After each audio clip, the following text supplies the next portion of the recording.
पापांकुशा एकादशी महात्म्य।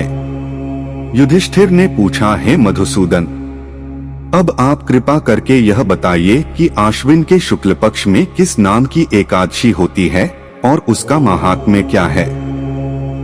भगवान श्री कृष्ण बोले, राजन, आश्विन के शुक्ल पक्ष में जो एकादशी होती है वह पापांकुशा के नाम से विख्यात है।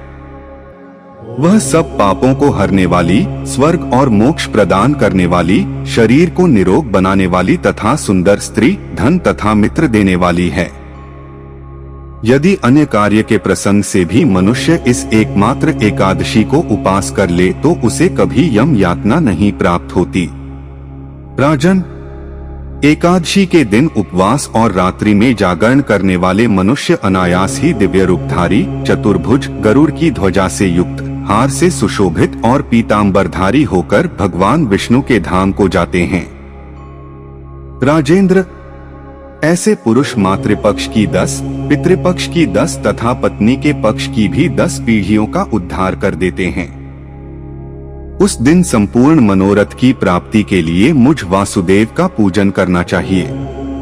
जितेंद्रिय मुनि चिरकाल तक कठोर तपस्या करके जिस फल को प्राप्त करता है वह फल उस दिन भगवान गरुड़ध्वज को प्रणाम करने से ही मिल जाता है।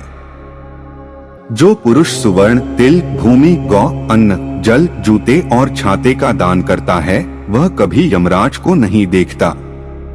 नृपश्रेष्ठ, दरिद्र पुरुष को भी चाहिए कि वह स्नान, जप, ध्यान आदि करने के बाद यथाशक्ति होम, यज्ञ तथा दान वगैरह करके अपने प्रत्येक दिन को सफल बनाए।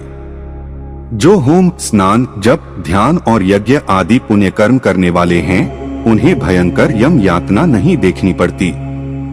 लोक में जो मानव दीर्घायु, धनाढ़, कुलीन और निरोग देखे जाते हैं वे पहले के पुण्यात्मा हैं। पुण्यकर्ता पुरुष ऐसे ही देखे जाते हैं। इस विषय में अधिक कहने से क्या लाभ। मनुष्य पाप से दुर्गति में पड़ते हैं और धर्म से स्वर्ग में जाते हैं। राजन, तुमने मुझसे जो कुछ पूछा था उसके अनुसार पापांकुशा एकादशी का महात्म्य मैंने वर्णन किया। अब और क्या सुनना चाहते हो?